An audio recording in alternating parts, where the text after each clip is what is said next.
have a confession. I've lied to you. One of the last times that we spoke, I talked about how much I hated Rambouillet, that I just wasn't here for it anymore. And well, lately, I've actually been having a bit of a love affair with our one and only Rambouillet, so much so that today, on the eve of Tour de Fleece, I am getting ready to embark on an exclusively Rambouillet project. Who even am I?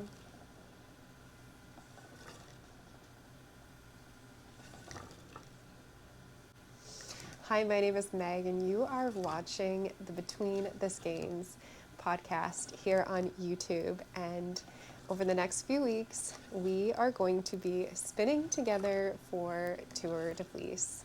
So grab your wheels, grab your fiber, and let's get to it.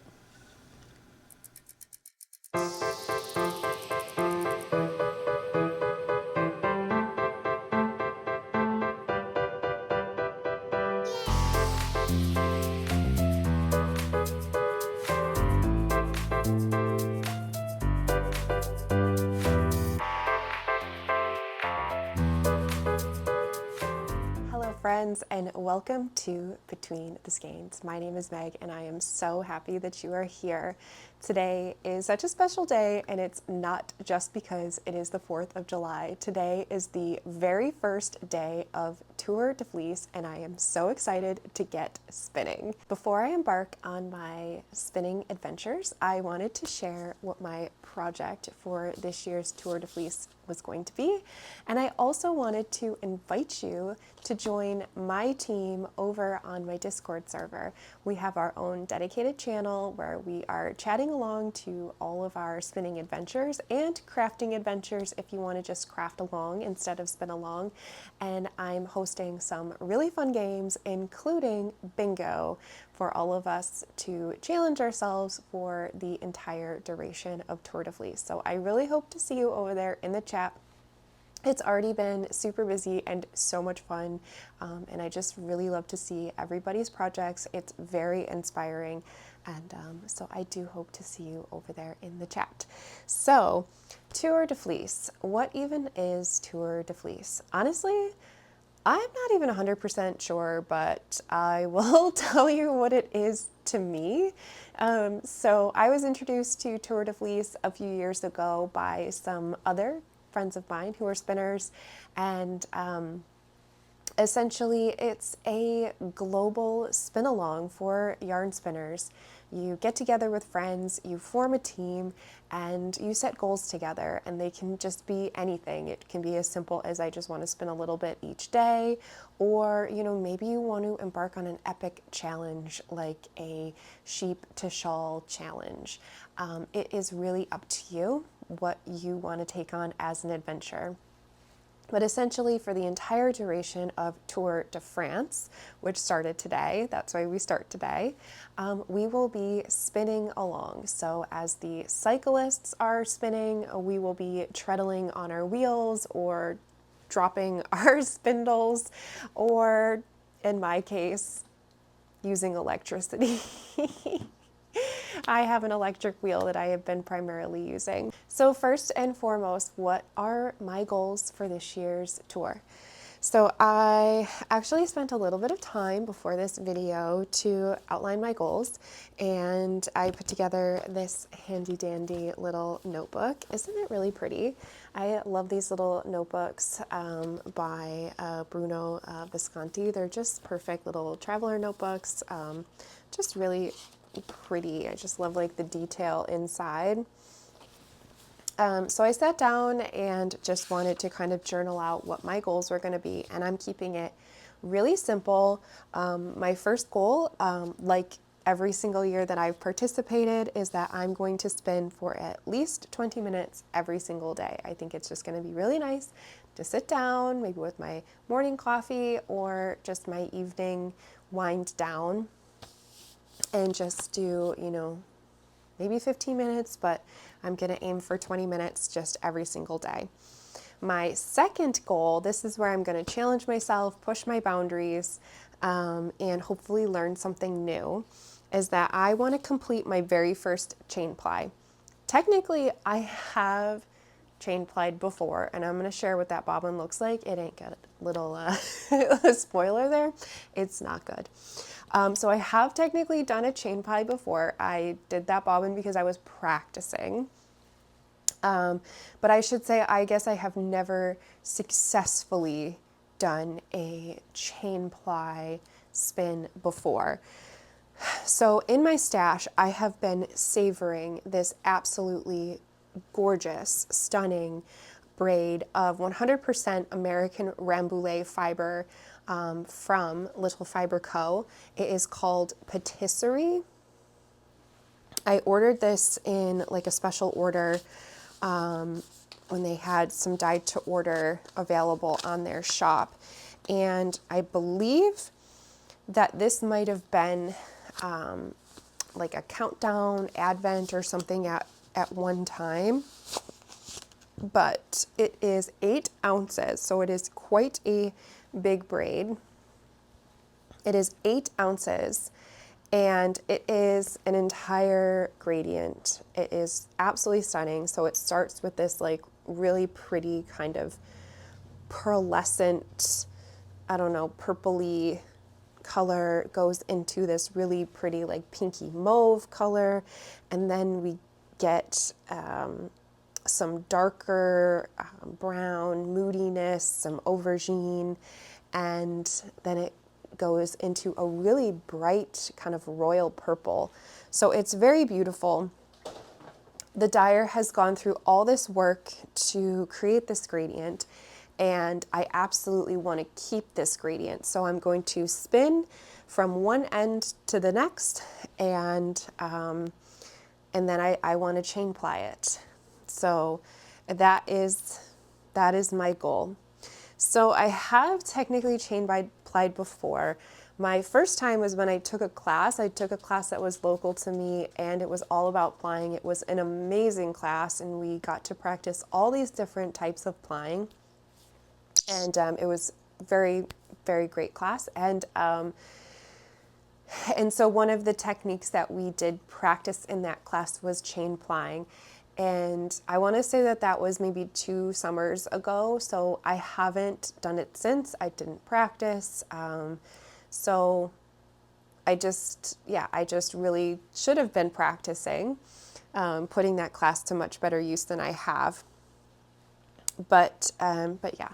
So to get ready for Tour de Fleece, I've been doing a bit of cleansing of the bobbins to make sure that I had plenty of open space on my bobbins for all of my upcoming projects, because I'm hoping that I will have more spinning after this. But I'm going to start here. So I did a bit of cleansing of the bobbins, and essentially any singles that I still had on my bobbins, I've just been trying to ply them up.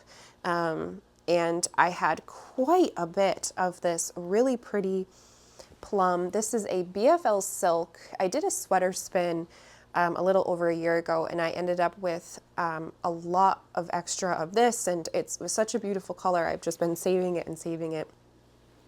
So I thought, let me try to chain ply. And I got really arrogant, and I say that because I really should have watched some tutorials. I should have gone to YouTube, and I didn't. I just thought I could just remember from my class from 2 years ago when I did it one time for like 15 minutes. I don't really know what I was thinking. But yeah, so I'm not really very happy with how this came out.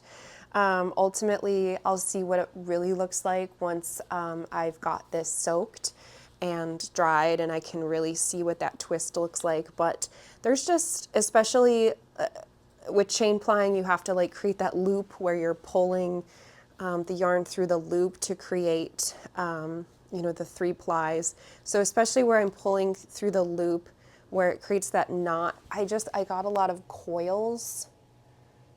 So it's just going to be very kind of lumpy bumpy, a little bit more of like an art yarn. So it's just very uneven. This was a beautiful, very even spun single, and now it's just a very kind of lumpy, bumpy bobbin. So definitely have some work to do. So I have another bobbin with quite a bit of yarn on it that I'm going to sit down, I'm going to watch some tutorials, and I'm going to practice on that. I'm going to see how that goes. I definitely know I need to slow way down. So the most of my spinning I've been doing is on my electric eel wheel. This is the 6.0. I think they've since come out with the 6.1.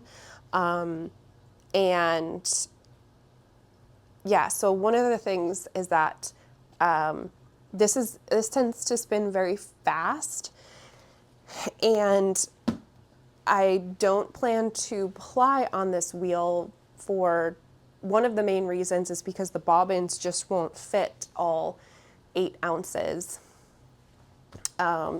So I think I'm going to practice plying on the wheel that I'm going to practice, because that wheel is much slower.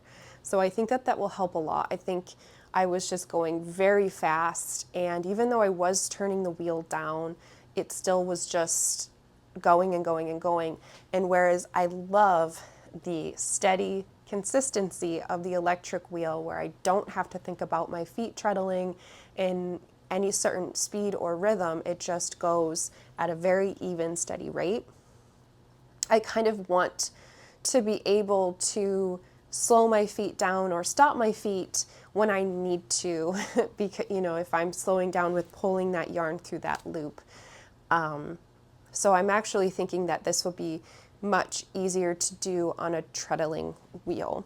So that brings me to my equipment. So for this spin, for the singles, I do plan to be using my electric eel wheel. So this is by, I was going to say Spinning Robots, but I think it's Dreaming Robots. So I've had this little guy for a while now, and it's actually kind of funny. When I first got this, I don't know, I kind of had like a love-hate with this when I first got it. It took me a really, it actually took me a really long time to get used to this. I went from a traditional wheel, foot treadling wheel, which I love and I still use quite frequently. And I think it was just hard to transition to the electric wheel, primarily because of the speed, and you just don't have that fine-tuned control of the speed, of being able to speed up or speed down as you're maybe having challenges with drafting. But I do love how even and consistent that speed is. So it just takes, I think, a little bit of time to get used to it. I also have found that kind of the more experience I have with drafting, the better and better I'm liking this. So I don't know if it's to say that maybe the more advanced in your spinning you are, that this is a better tool. I'm not sure. I think it's just more of the longer that you use a certain tool, the better that you are with your equipment. You learn your equipment. Yeah, so when I first got this, I don't know, I would use it and I just was never happy with the yarn compared to on my wheel. And so I put it away for a long time, probably like well over a year.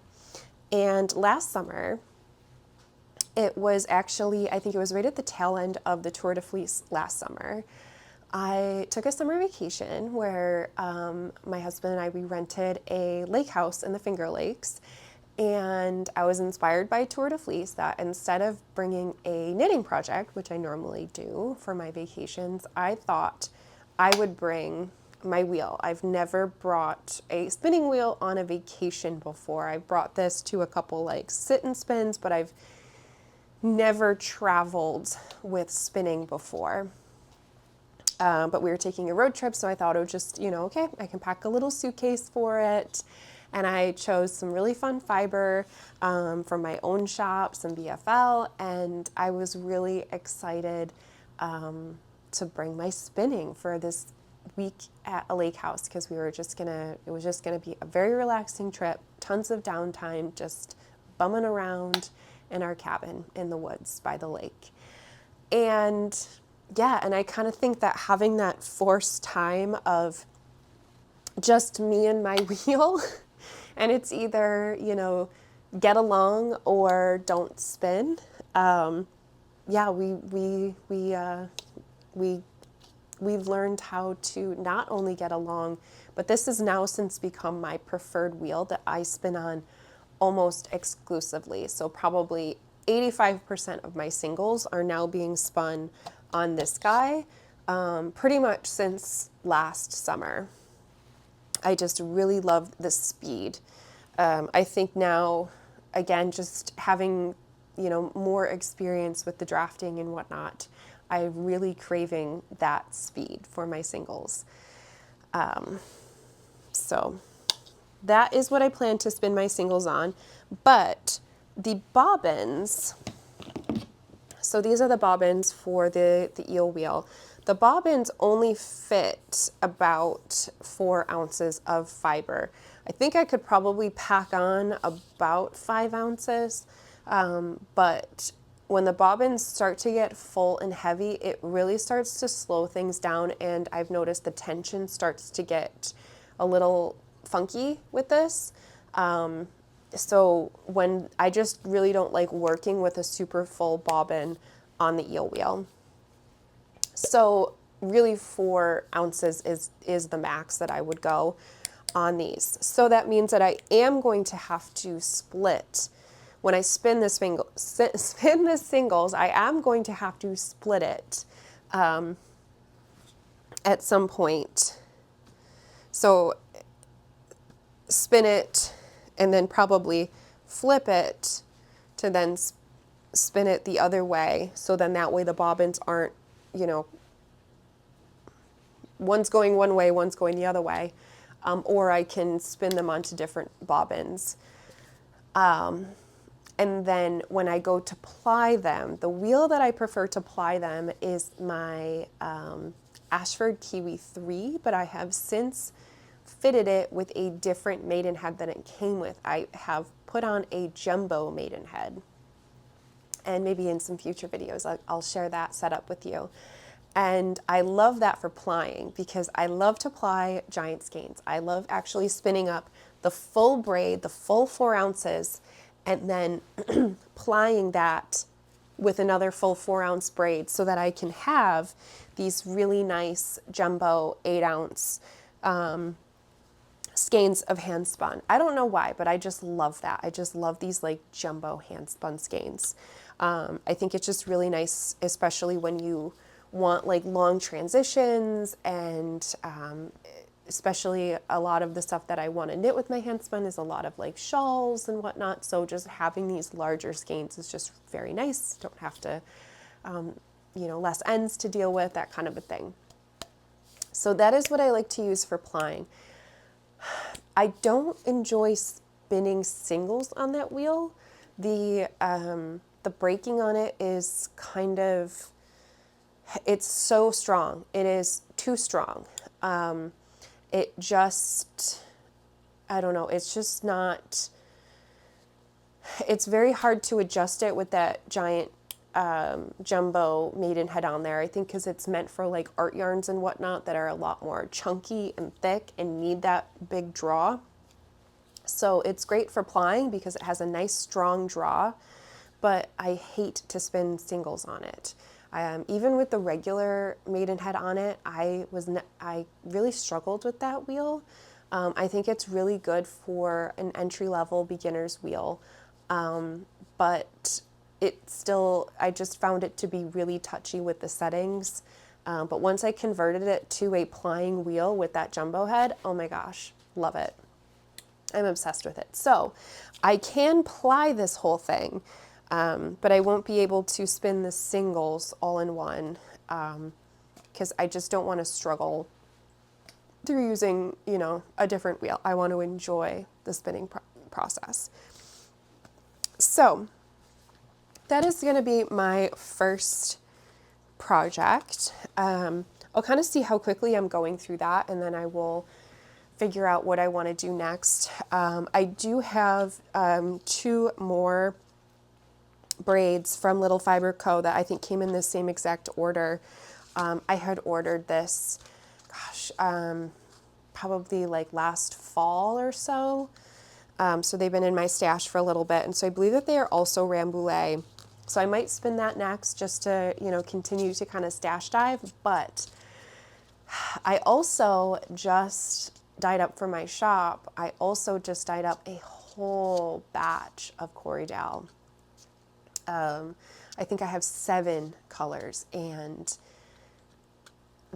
there's quite a few that I want to spin. So I think I might do this and then spin some Corriedale, especially because if you remember one of my last videos where I talked about spinning, I actually talked about how much I thought I hated spinning Rambouillet. Like, I think I went on like a whole rant about it. And now my main Tour de Fleece project is Rambouillet. And in fact, I just finished a spin of all Rambouillet. I feel like my last 3 projects have all been Rambouillet, and I'm going to do another project of Rambouillet, and then potentially an even another one. So Rambouillet is definitely growing on me in the sense that I think just like how I spent so much time getting to really learn my eel wheel, getting to learn it, getting to know how to use it properly, and that's when we've connected and now we have a great relationship. I believe that is kind of what's happening with Rambouillet. I have so much of it in my stash. So before I spun the Year of Fiber, where I started spinning all these other fibers with the Rambouillet, and that's kind of when I was like, every time I went back to Rambouillet, I was like, I just don't really like this. Like compared to, Cornwall or Corriedale, Falkland. I love spinning this one Falkland yarn. And that was just every time I went to something else. Oh my gosh, Polworth. I just spun actually a whole bunch of Polworth, and chef's kiss. It was so good. So that's where I just feel like every time I spin something else, that's when I'm just like, wow, there's a lot of really good other fiber out there. But Rambouillet is very popular with dyers, and you can see why. It dyes beautifully. It creates bright, vibrant colors. It takes the dye. It is absolutely gorgeous. It is stunning. It has perfect curb appeal. And a lot of the other fibers, not a lot, but some of the other fibers just dye differently.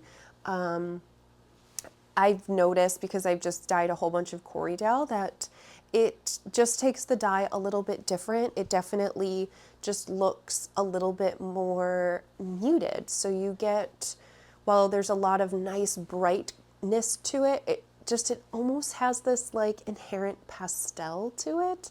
It just looks different, and it's going to look beautiful when you spin it up, because that's the thing.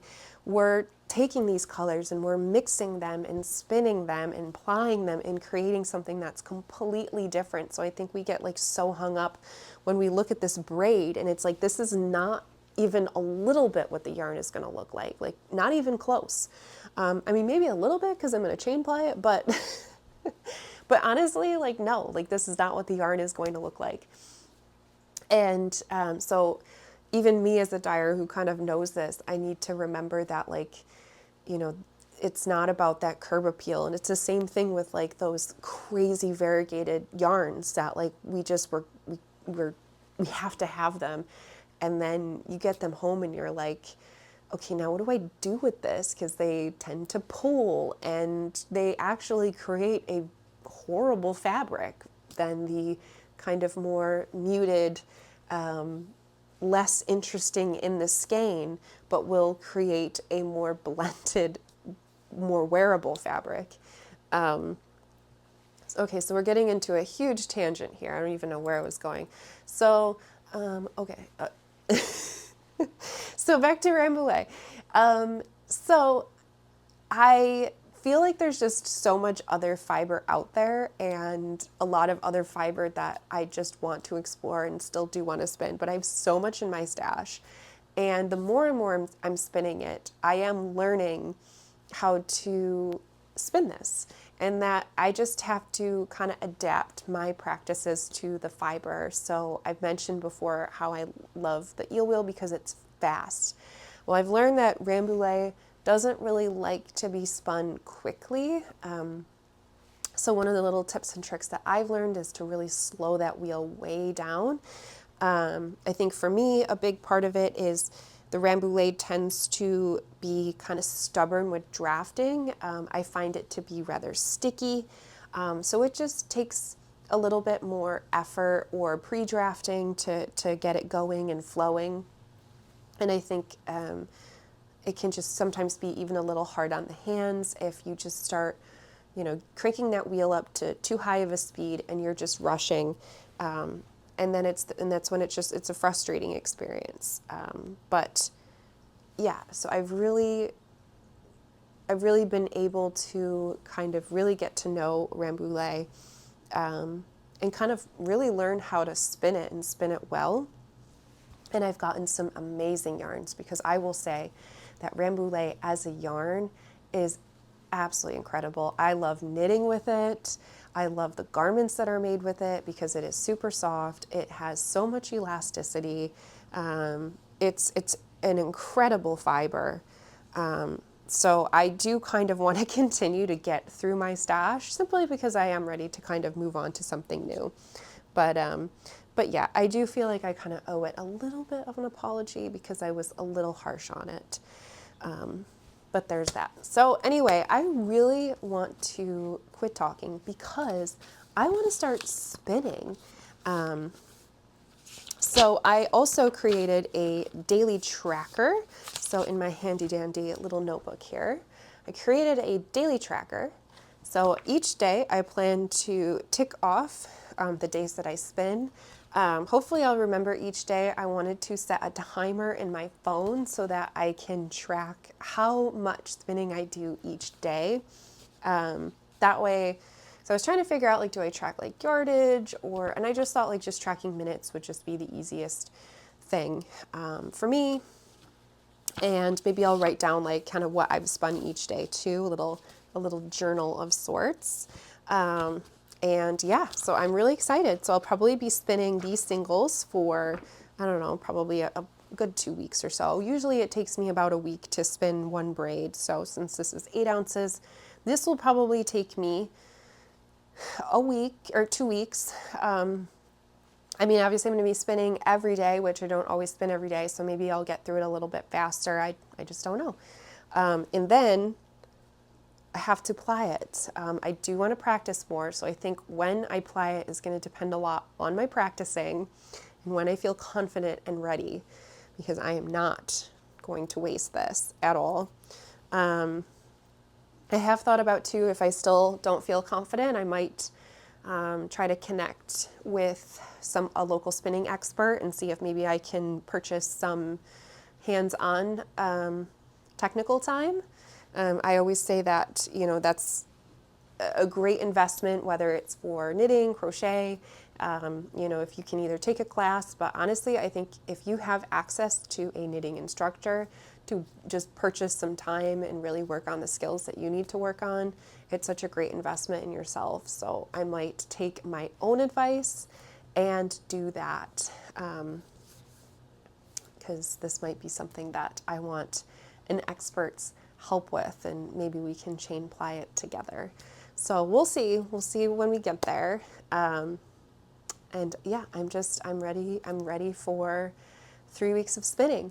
So again, I really hope that you join me over on Discord.